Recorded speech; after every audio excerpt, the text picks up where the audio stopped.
Hi all, welcome back to our channel. ಎಲ್ಲರೂ ಹೇಗಿದ್ದೀರಾ? ನಾನು ತುಂಬ ಚೆನ್ನಾಗಿದ್ದೀನಿ. ನೀವು ಚೆನ್ನಾಗಿದ್ದೀರಾ ಅಂತ ಭಾವಿಸ್ತಾ ಇವತ್ತಿನ ಬ್ಲಾಗ್ ಶುರು ಮಾಡೋಣ. ಇವತ್ತು ನಮ್ಮ ಮನೇಲಿ ವರಮಹಾಲಕ್ಷ್ಮಿ ಹಬ್ಬನ ಮಾಡ್ತಾಯಿದ್ದೀವಿ. ಆ್ಯಂಡ್ ಇದು 3ನೇ ಶುಕ್ರವಾರ ನಾವು ಮಾಡ್ತಾ ಇರೋದು. ಹೋದ ವಾರ ಮಾಡೋಕ್ಕಾಗದೇ ಇರೋ ಕಾರಣ ಇವತ್ತು ಮಾಡ್ತಾಯಿದ್ದೀನಿ. ಆ್ಯಂಡ್ ರಂಗೋಲಿ ಹೇಗಿತ್ತು ಅಂತ ಕಮೆಂಟ್ ಮಾಡೋದನ್ನ ಮರಿಬೇಡಿ. ಆ್ಯಂಡ್ ಇದು ನಮ್ಮ ಮನೆಯ ದೇವ್ರ ಮನೆಯಲ್ಲಿ ಈ ಥರ ರೆಡಿ ಮಾಡಿದ್ದೆ. ತುಂಬ ಮುದ್ದಾಗಿ ಕಾಣಿಸ್ತಾ ಇತ್ತು. ವೆಂಕಟೇಶ್ವರ ಅಂತೂ ತುಂಬ ಇಷ್ಟ ಆಗ್ತಾಯಿತ್ತು, ಅಷ್ಟು ಚೆನ್ನಾಗಿ ಕಾಣಿಸ್ತಾ ಇತ್ತು. ಇಷ್ಟ ಆಯಿತು ನನಗೆಲ್ಲ, ಓವರಾಲ್ ಪೂಜೆ ಎಲ್ಲ ಇಷ್ಟ ಆಯಿತು. ಆ್ಯಂಡ್ ಉಪ್ಪಿನ ದೀಪ ಕೂಡ ಹಚ್ಚಿದ್ದೀನಿ, ಐಶ್ವರ್ಯ ದೀಪ. ಆ್ಯಂಡ್ ಹೊಸ್ಲು ಪೂಜೆ ಈಗಾಗಿತ್ತು. ಆ್ಯಂಡ್ ನೈವೇದ್ಯಕ್ಕೆ ಅಂತ ಸಜ್ಜಿಗೆ ಮತ್ತು ಒಬ್ಬಟ್ಟನ್ನ ಇಟ್ಟಿದೆ ದೇವ್ರ ಮನೆಯಲ್ಲಿ. ನೋಡಿ ಈ ಥರ ಕಾಣಿಸ್ತಾ ಇದೆ. ಹೇಗೆ ಕಾಣಿಸ್ತಾ ಇದೆ ಅಂತ ಕಮೆಂಟ್ ಮಾಡೋದನ್ನ ಮರಿಬೇಡಿ. ಆ್ಯಂಡ್ ಇಲ್ಲಿ ಬಂದುಬಿಟ್ಟು ದೇವ್ರ ಹತ್ರ ಬ್ಯಾಕ್ ಡ್ರಾಪ್ ಹೇಗೆ ನಾವು ರೆಡಿ ಮಾಡಿದ್ದೀವಿ ಅಂತ. ಆ್ಯಂಡ್ ಇದು ತೋರಣನ ನಾನೇ ಮಾಡಿದಂಥದ್ದು. ತುಂಬ ಮುದ್ದಾಗಿ ಕಾಣಿಸ್ತಾಯಿತ್ತು. ಎಲ್ಲ ಓವರಾಲ್ ಎಲ್ಲ ತೋಮಲೆ ಆಗಿರ್ಬೋದು, ತೋರಣ ಆಗಿರ್ಬೋದು, ಹಿಂದೆಗಡೆ ನಾವು ಏನೇನು ರೆಡಿ ಮಾಡಿದ್ವಿ ತುಂಬ ಚೆನ್ನಾಗಿತ್ತು, ತುಂಬ ಚೆನ್ನಾಗಿ ಕಾಣಿಸ್ತಾ ಇತ್ತು. ಎಲ್ಲರೂ ಅದನ್ನೇ ಹೇಳ್ತಾಯಿದ್ರು, ತುಂಬ ಚೆನ್ನಾಗಿ ಮಾಡಿದ್ದೀರಾ ಅಂತ. ಆ್ಯಂಡ್ ಇದನ್ನು ಬಂದುಬಿಟ್ಟು ನಾವು ಎಲ್ಲಿ ಕೂರಿಸಿದ್ದೀವಿ ಲಕ್ಷ್ಮಿನ ಅಂದರೆ ಟಿ ವಿ ಯೂನಿಟಲ್ಲೇ ಕೂರಿಸಿರೋದು. ನಮಗೆ ಬೇರೆ ಸ್ಪೇಸ್ ಇಲ್ಲದೆ ಇರೋ ಕಾರಣ ನಾವು ಟಿ ವಿ ಯೂನಿಟಲ್ಲಿ ಟಿ ವಿನ ರಿಮೂವ್ ಮಾಡಿ ಈ ಥರ ಕೂರಿಸಿದ್ದೀವಿ. ಆ್ಯಂಡ್ ಇದು ರಂಗೋಲಿ ಹಾಕಿರೋದು ದೇವ್ರ ಮುಂದೆ ಅಷ್ಟದಳ ರಂಗೋಲಿ ಹಾಕಿದ್ದೆ, ಚೆನ್ನಾಗಿ ಕಾಣಿಸ್ತಾ ಇತ್ತು. ಆ್ಯಂಡ್ ಇದು ಪೂಜೆ ಆಗೋಕ್ಕೆ ಮುಂಚೆ ನಾನು ಕ್ಲಿಪ್ಪಿಂಗ್ಸ್ ತೊಗೊಂಡಿರೋದು. ಆ್ಯಂಡ್ ದೇವ್ರು ಹೇಗೆ ಕಾಣಿಸ್ತಾ ಇದೆ ಅಂತ ನೋಡಿ. ಇದು ಸ್ವಲ್ಪ ಲೈಟು ಬ್ಲರ್ ಆಗೋ ಥರ ಕಾಣಿಸ್ತಾ ಇದೆ. ದೇವ್ರ ಕಣ್ಣಂತರೂ ಫ್ರೆಂಡ್ಸ್ ನಿಜವಾಗ್ಲೂ ನೀವು ಡೈರೆಕ್ಟಾಗಿ ನೋಡಬೇಕಾಯ್ತು. ಎಷ್ಟು ಚೆನ್ನಾಗಿ ಕಾಣಿಸ್ತಾ ಇತ್ತು ಅಂದರೆ ಒಂಥರ ಮನಸ್ಸು ತುಂಬಿ ಬರ್ತಾಯಿತ್ತು. ಆ್ಯಂಡ್ ಇದು ವ್ರತದ ಬುಕ್ಕು ಮತ್ತು ಗಣೇಶ ಆ್ಯಂಡ್ ಅಮ್ಮನವ್ರಿಗೆ ಏನೇನು ಇಷ್ಟ ಆಲ್ಮೋಸ್ಟ್ ಎಲ್ಲ ಮಾಡಿದ್ದೆ ಅನ್ಕೋತೀನಿ ನಾನು. ನಾವು ನೈವೇದ್ಯ ಇಡೋದನ್ನ ನಾನು ರೂಢಿ ಮಾಡಿಲ್ಲ, ಅಂದರೆ ರೈಸ್ ಐಟಮ್ನ ಯಾವುದೇ ಥರ ರೂಢಿ ಮಾಡಿರಲಿಲ್ಲ ನಾನು ಮುಂಚೆಯಿಂದನೂ. ಇದು ನನ್ನ 7ನೇ ವರ್ಷದ ವ್ರತ ಆಗಿರ್ಬೋದು. ತುಂಬ ಮುದ್ದಾಗಿ ಕಾಣಿಸ್ತಾ ಇದ್ದರು, ತುಂಬ ಅಂದರೆ ತುಂಬ ಮುದ್ದಾಗಿ ಕಾಣಿಸ್ತಾ ಇತ್ತು. ಅಮ್ಮನವ್ರಂತೂ ಸಖತ್ ಇಷ್ಟ ಆಯಿತು. ನನಗಂತೂ ಓವರಾಲ್ ಪೂಜೆ ಆಗಿರ್ಬೋದು, ಡೆಕೋರೇಷನ್ ಆಗಿರ್ಬೋದು ಎಲ್ಲ. ಆ್ಯಂಡ್ ನೀವು ಆಲ್ರೆಡಿ ಪೂಜೆ ಸ್ಟಾರ್ಟ್ ಮಾಡಿದ್ದೀವಿ. 5:40ಗೆ ನಾವು ಸ್ಟಾರ್ಟ್ ಮಾಡಿದಂಥದ್ದು ಬೆಳಗಿನ ಜಾವ. ಇಲ್ಲಿ ಪೂಜೆ ಅಂತೂ ಶುರು ಮಾಡಿದ್ದಾಯಿತು. ಆ್ಯಂಡ್ ಡೆಕೋರೇಷನ್ ಮುಗಿಸಿ ನೆಕ್ಸ್ಟು ನಾವು ಬಂದಿದ್ದೆ ಪೂಜೆಗೆ. ಯಾಕಂದರೆ ಓವರ್ ನೈಟ್ ಆಗೋಯ್ತು ಮಗು ಇಟ್ಕೊಂಡು. ಯಾಕಂದರೆ ನತೀಕ್ಷಾ ತುಂಬ ಕಾಡಿಸ್ಬಿಟ್ಲು ನೈಟೆಲ್ಲ. ಸೊ ಹಾಗಾಗಿ ನಮಗೇನಾಯಿತು ಅಂದರೆ ರೆಸ್ಟ್ ಮಾಡೋಕ್ಕೆ ಒಂದು 2 ಮಿನಿಟ್ಸ್ ಕೂಡ ಟೈಮ್ ಸಿಕ್ಕಲಿಲ್ಲ ನಮಗೆ. ಸೊ ರೆಡಿ ಮಾಡಿ ದೇವ್ರನ್ನ ಅಲಂಕಾರ ಎಲ್ಲ ಮಾಡಿ ನಾವು ಫ್ರೆಶ್ ಅಪ್ ಆಗಿ ಡೈರೆಕ್ಟ್ ಬಂದಿದ್ದೆ ಪೂಜೆಗೆ. ಅಷ್ಟೊತ್ತಿಗೆ ಆಲ್ರೆಡಿ 5 o'clock ಆಗೋಗಿತ್ತು. ನಾವು ಆ್ಯಕ್ಚುಲಿ ಇನ್ನೂ ಬೇಗ ಮಾಡಬೇಕು ಅಂತ ಅಂದ್ಕೊಂಡಿದ್ವಿ. ಆ್ಯಂಡ್ ಫಸ್ಟ್ ಬ್ರಾಹ್ಮಿ ಮುಹೂರ್ತದಲ್ಲೇ ಮಾಡಬೇಕು ಅಂತ ಎಲ್ಲ ಮಾಡಿದ್ವಿ, ಬಟ್ ಆಗಲಿಲ್ಲ. ಯಾಕಂದರೆ ಮಗುಗೆ ಹುಷಾರಿಲ್ಲದೆ ಇರೋ ಕಾರಣ ನೀವು ನೋಡ್ತಾ ಇದ್ರಲ್ಲ, ಅವಳು ಸಖತ್ ಕಾಡಿಸ್ತಾ ಇದ್ಲು. ನಮ್ಮಮ್ಮ ಇಲ್ಲ ಅಂದಿದ್ರೆ ಇನ್ನೂ ಕಷ್ಟ ಆಗ್ತಾಯಿತ್ತು. ನೀವು ನೋಡ್ತಾ ಇರ್ಬೋದು ನಮ್ಮಮ್ಮ ಪಾಪ ಅವಳನ್ನ ಇಷ್ಟೊಂದು ಆಟ ಆಡಿಸ್ತಾ ಇದ್ದಾರೆ ಅಂತ. ಅವಳ ಮೈಂಡ್ ಡೈವರ್ಟ್ ಮಾಡೋದಕ್ಕೆ ಅಂತ ನಮ್ಮಮ್ಮ ಅಂತರೂ ಸಖತ್ ಟ್ರೈ ಮಾಡಿದ್ರು. ಬಟ್ ಆದರೂ ಅವಳು ಅಮ್ಮ ಅಮ್ಮ ಅಮ್ಮ ಅಂತ ಹೇಳೋದನ್ನ ನಿಲ್ಲಿಸ್ತಾನೆ ಇರಲಿಲ್ಲ. ಹಂಗೋ ಹಿಂಗೋ ಪೂಜೆ ಅಂತೂ ಚೆನ್ನಾಗಾಯಿತು. ನಾವು ಅಂದ್ಕೊಂಡಿದ್ದಕ್ಕಿಂತ ಚೆನ್ನಾಗೇ ಆಯಿತು ಅಂತಲೇ ಹೇಳ್ಬೋದು. ಆ್ಯಂಡ್ ಪೂಜೆ ಮಾಡೋಷ್ಟೊತ್ತಿಗೆ ಆಲ್ಮೋಸ್ಟ್ 6:30 ಆಗೋಯಿತು. ನಾವು 5:40ಗೆ ಶುರು ಮಾಡಿದ್ದು. ದೇವ್ರ ಕಥೆ ಎಲ್ಲ ಹೇಳಿ ಮುಗಿಸೋಷ್ಟೊತ್ತಿಗೆ ಅಷ್ಟಾಯಿತು. ಆ್ಯಂಡ್ ಅದಾದಮೇಲೆ ನಾವು ಹಬ್ಬದ ಅಡುಗೆ ಎಲ್ಲ ಮಾಡಿದ್ದೆ, ಬಟ್ ವಿಡಿಯೋ ಕ್ಲಿಪ್ಪಿಂಗ್ಸ್ ಎಲ್ಲ ತಕ್ಕೊಳ್ಳೋಕ್ಕಾಗಲಿಲ್ಲ ನನಗೆ.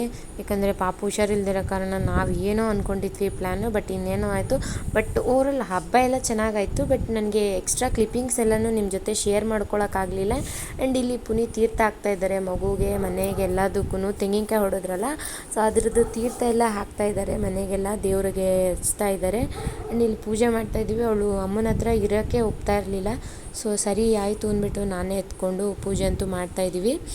ಇದಾಗಿತ್ತು ನಮ್ಮ ಮನೇಲಿ ವರಮಹಾಲಕ್ಷ್ಮಿ ಹಬ್ಬದ ಪೂಜೆ. ತುಂಬ ಚೆನ್ನಾಗಾಯಿತು ಫ್ರೆಂಡ್ಸ್. ನೀವೆಲ್ಲ ಹೇಗೆ ಮಾಡಿದ್ರಿ ಆ್ಯಂಡ್ ಹೇಗೆ ಕಾಣಿಸ್ತಾ ಇದೆ ನಮ್ಮನೆ ಮುದ್ದು ಲಕ್ಷ್ಮಿ ಅಂತ ಹೇಳಿ. ಆ್ಯಂಡ್ ಅಮ್ಮ ಪಾಪ ಮತ್ತೆ ಡೈವರ್ಟ್ ಮಾಡ್ತಾಯಿದ್ದಾರೆ ಇಲ್ಲಿ, ಅವಳು ಕ್ಯಾಮ್ರಾ ನೋಡಿಕೊಂಡು ಅಂತ. ನೀವು ನೋಡ್ಬೋದು ಮುಖ ಅಂತೂ ಹೆಂಗಾಗಿದೆ ಅಂದರೆ ನತೀಕ್ಷಂದು 10 ನೈಟೆಲ್ಲ ತುಂಬ ಚಂಡಿ ಮಾಡ್ತಾಯಿದ್ಲು. ಸೊ 10 ಈ ಥರ ಆಗಿಬಿಟ್ಟಿದೆ ಮುಖ ಎಲ್ಲ. ಅವಳನ್ನ ನೋಡೋಕ್ಕೆ ನಂಗೆ ಸಖತ್ ಬೇಜಾರಾಯಿತು. ಆ್ಯಂಡ್ ನಮ್ಮಮ್ಮ ಬಂದುಬಿಟ್ಟು ಪೂಜೆ ಮಾಡ್ತಾಯಿದ್ರು. ನಾನು ಸ್ವಲ್ಪ ಆಚೆ ಕರ್ಕೊಂಡು ಹೋದೆ ಅವಳನ್ನ. ನನ್ನ ಬಿಟ್ಟು ಯಾರ ಹತ್ರನೂ ಹೋಗಲ್ಲ ಅಂತ ತುಂಬ ಅಳ್ತಾಯಿದ್ಲು ಪಾಪ. ಅವಳಿಗೆ ಹುಷಾರಿಲ್ಲದೆ ಇರೋ ಕಾರಣ ಅಮ್ಮ ಅಮ್ಮ ಅಂತ ಒಂದೇ ಸಮ ಚಂಡಿ ಮಾಡ್ತಾಯಿದ್ಲು. ಬಟ್ ಏನು ಮಾಡೋದು, ನಾವು ಪೂಜೆ ಮಾಡಲೇಬೇಕಾಗಿತ್ತು. ಅಮ್ಮನ ಕೈಲಿ ಕೊಟ್ಟರೆ ಇನ್ನು ಜಾಸ್ತಿ ಚಂಡಿ ಮಾಡಿ 10 ಫೇಸೆಲ್ಲ ನೀವು ನೋಡಿದ್ರಲ್ಲ ಈ ಥರ ಆಗಿಬಿಟ್ಟಿತ್ತು.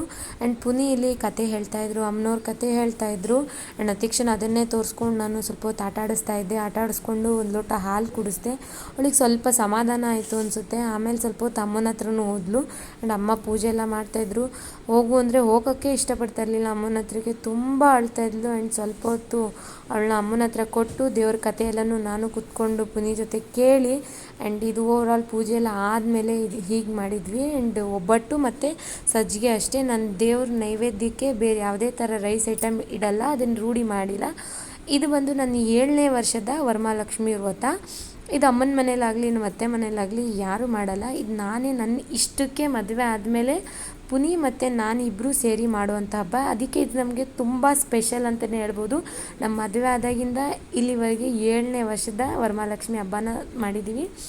ಅಮ್ಮ ಅವರಂತೂ ತುಂಬ ಮುದ್ದಾಗಿ ಕಾಣಿಸ್ತಾಯಿದ್ರು. ಆ್ಯಂಡ್ ನಿಮ್ಮ ಜೊತೆ ಇನ್ನೊಂದು ವಿಷಯ ಏನು ಶೇರ್ ಮಾಡ್ಕೋಬೇಕು ಅಂದರೆ, ನಾವು ಈ ವರ್ಷದ ವರಮಹಾಲಕ್ಷ್ಮಿ ಹಬ್ಬ ಮಾಡೋಕ್ಕೆ ಮುಂಚೆನೇ ಅಮ್ಮನವರು ನಮಗೆ ಒಂದಿಷ್ಟು ಸಿಮ್ಟಮ್ಸ್ನ ಕೊಟ್ಟರು, ಪೂಜೆ ಇಷ್ಟ ಆಗಿದೆ ಅಂತ.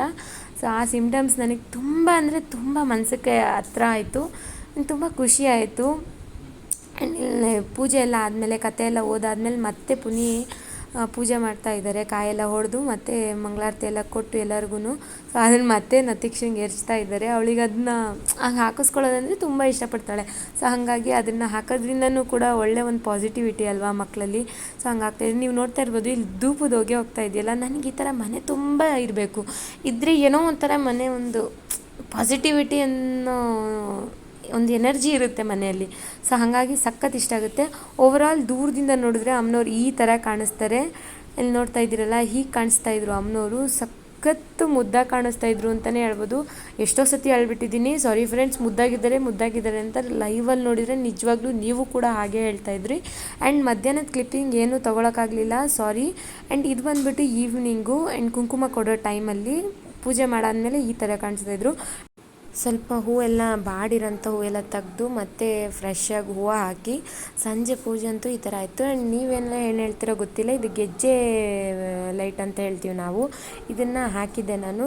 ಇದಂತೂ ತುಂಬ ಚೆನ್ನಾಗಿ ಕಾಣಿಸ್ತಾಯಿತ್ತು. ಸಂಜೆ ಲೈಟ್ ಹಾಕಿದ ಮೇಲಂತೂ ಇನ್ನೂ ಮುದ್ದಾಗಿ ಕಾಣಿಸ್ತಾಯಿದ್ರು ಅಮ್ಮನವರು. ಅದಾದಮೇಲೆ ನತಿಕ್ಷಂಗೆ ತುಂಬ ಹುಷಾರಿಲ್ಲದ ಕಾರಣ ಮಧ್ಯಾಹ್ನ ಯಾವುದೇ ಅಡುಗೆದಾಗಲಿ ಏನು ಕ್ಲಿಪ್ಪಿಂಗ್ಸ್ನ ತೊಗೊಳಕ್ಕಾಗಲಿಲ್ಲ ನನ್ನ ಕೈಯಲ್ಲಿ. ಅವಳನ್ನ ಎತ್ಕೊಂಡು ಆಟ ಆಡಿಸ್ಕೊಂಡು ಅಡುಗೆ ಮಾಡಿರೋದ್ರಿಂದ ಸೊ ಕ್ಲಿಪ್ಪಿಂಗ್ಸ್ ಏನೂ ತೊಗೊಳಕ್ಕಾಗಲಿಲ್ಲ. ಇದು ಪೂಜೆ ಆದ ನಂತರ ಪುನಿ ನನಗೆ ಸ್ವಲ್ಪ ಕ್ಲಿಪ್ಪಿಂಗ್ಸ್ನ ತೆಗೆದುಕೊಟ್ರು. ಸೊ ಹಾಗಾಗಿ ಇದಾಗಿತ್ತು ಸಂಜೆ ಕುಂಕುಮದ ಟೈಮಲ್ಲಿ ನಾನು ಪೂಜೆ ಮಾಡಿದಂಥ ವಿಧಾನ. ನೋಡಿ ಹೀಗೆ ಕಾಣಿಸ್ತಾ ಇದ್ದವು ಅಮ್ಮನವರು. ಅದಾದಮೇಲೆ ನತಿಕ್ಷನಂತೂ ರೆಡಿ ಮಾಡೋಕ್ಕಾಗಲಿಲ್ಲ. ಡಿಂಪನನ್ನು ರೆಡಿ ಮಾಡಿದ್ದೆ.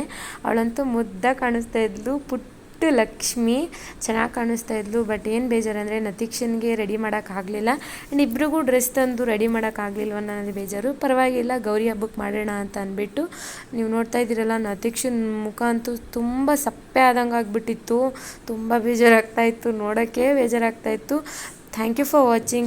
Please subscribe.